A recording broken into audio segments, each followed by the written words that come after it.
Assalamualaikum warahmatullahi wabarakatuh. Kami dari kelompok 3 akan menyampaikan materi yang berjudul Teknik Pengumpulan Data Kuantitatif dan Kualitatif. Kelompok kami beranggotakan yaitu Arum Cahyaning Tias, Asna Alfi Mulia, Aulia Putri Asnawi, Darul Khairiyah, Diah Ayu Putri. Pokok pembahasannya ada 3, yaitu yang pertama, pengertian teknik pengumpulan data, yang kedua, prinsip pengumpulan data, dan yang ketiga, teknik pengumpulan data kuantitatif dan kualitatif. Yang pertama yaitu pengertian teknik pengumpulan data. Teknik pengumpulan data adalah cara atau metode yang digunakan peneliti untuk menghimpun berbagai data, informasi, maupun fakta pendukung lainnya sebagai keperluan penelitian. Teknik pengumpulan data tidak terlepas dari metodologi penelitian yang dipakai oleh peneliti. Sebelum menyimpulkan sesuatu, peneliti harus mengumpulkan data di lapangan terlebih dahulu. Namun, ada banyak teknik pengumpulan data sehingga peneliti harus paham metode mana yang cocok untuk risetnya. Prinsip pengumpulan data. Mengumpulkan data selengkap-lengkapnya, bukan sebanyak-banyaknya. Memperhatikan kebenaran data yang diperoleh. Data yang dikumpulkan berdasar kondisi objektif dari sumber, bukan perkiraan semata. Memperhatikan ketetapan teknik maupun instrumen penelitian. Prinsip kerahasiaan yaitu melindungi serta menjamin kerahasiaan sampel atau data responden. Teknik pengumpulan data kuantitatif dan kualitatif. Pengumpulan data kuantitatif, metodenya dapat berupa 1. Angket atau kuesioner, 2. Studi dokumentasi, 3. Wawancara. Pengumpulan data kualitatif, metodenya dapat berupa 1. Observasi, 2. Wawancara atau in-depth interview, 3. Focus group discussion atau FGD, dan 4. Studi kasus. Baik, di sini selanjutnya adalah wawancara. Wawancara merupakan salah satu teknik yang dapat digunakan untuk mengumpulkan data suatu penelitian. Secara sederhana, dapat dikatakan bahwa wawancara atau interview adalah suatu kejadian atau suatu proses interaksi antara si pewawancara dan juga sumber informasi atau orang yang diwawancarai melalui komunikasi yang secara langsung. Metode wawancara atau interview juga merupakan proses memperoleh keterangan untuk tujuan penelitian dengan cara tanya jawab sambil bertatap muka antara si pewawancara dengan responden atau orang yang diwawancarai. Nah, itu bisa dengan atau tanpa menggunakan pedoman atau guide wawancara. Dalam wawancara sendiri bisa dilakukan secara individu maupun secara dalam bentuk kelompok, sehingga dari wawancara tersebut dapat diperoleh data informasi yang otentik. Yang selanjutnya adalah observasi. Metode observasi atau pengamatan adalah kegiatan keseharian manusia dengan menggunakan panca indera mata dan juga dibantu dengan panca indera lainnya. Kunci keberhasilan observasi sebagai teknik pengumpulan data sangat banyak ditentukan oleh si pengamat itu sendiri. Sebab di sini pengamat itu melihat, mendengar, mencium atau mendengarkan suatu objek penelitian dan kemudian dia itu menyimpulkan apa yang dia amati itu.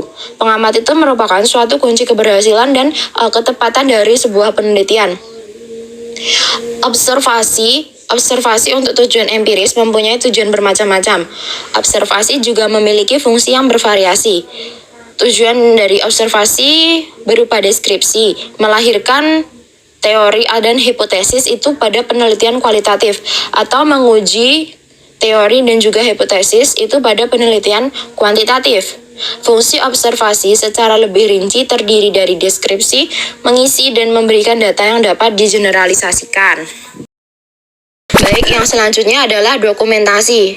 Selain melalui wawancara dan observasi tadi, informasi itu juga bisa diperoleh lewat fakta yang tersimpan dalam bentuk surat, catatan harian, arsip foto, hasil rapat, cindera mata, terus jurnal kegiatan, dan juga lain-lain sebagainya, seperti itu. Data berupa dokumen seperti itu bisa dipakai untuk menggali informasi yang terjadi di masa lampau atau di masa silam. Nah, peneliti perlu memiliki kepekaan teoretik untuk memaknai semua dokumen tersebut sehingga dokumen itu tidak hanya sekedar barang yang tidak bermakna, seperti itu. Yang selanjutnya adalah angket atau kuesioner.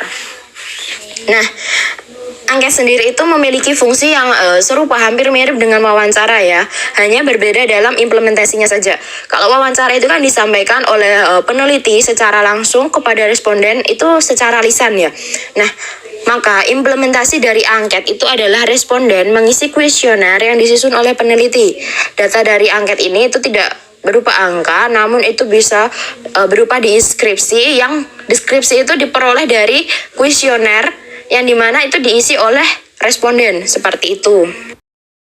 Teknik selanjutnya yaitu forum group discussion atau FGD.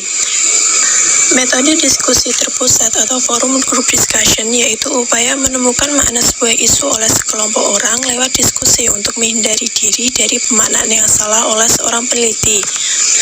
Misalnya, sekelompok peneliti mendiskusikan hasil ujian nasional 2011, di mana nilai rata-rata siswa pada mata pelajaran bahasa Indonesia rendah. Untuk menghindari pemaknaan secara subjektif oleh seorang peneliti, maka dibentuk sekelompok diskusi terdiri atas beberapa orang peneliti. Dengan beberapa orang mengkaji sebuah isu, diharapkan akan diperoleh hasil pemaknaan yang lebih objektif. Metode FGD ini banyak digunakan oleh para peneliti untuk mengeksplorasi suatu rentang fenomena pengalaman hidup sepanjang siklus hidup manusia melalui interaksi sosial dirinya dalam kelompoknya. Tujuan utama metode FGD adalah untuk memperoleh interaksi data yang dihasilkan dari suatu diskusi sekelompok partisipan atau responden, dalam hal meningkatkan kedalaman informasi, menyingkap berbagai aspek suatu fenomena kehidupan, sehingga fenomena tersebut dapat didefinisikan dan diberi penjelasan.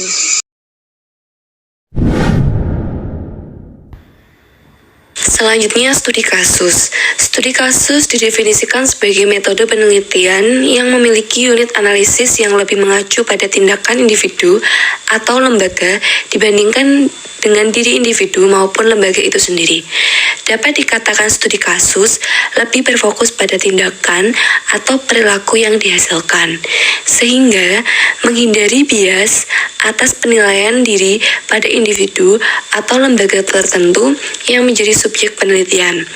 Selain itu, unit analisis dapat berbeda dan bervariasi pada setiap individu dan lembaga.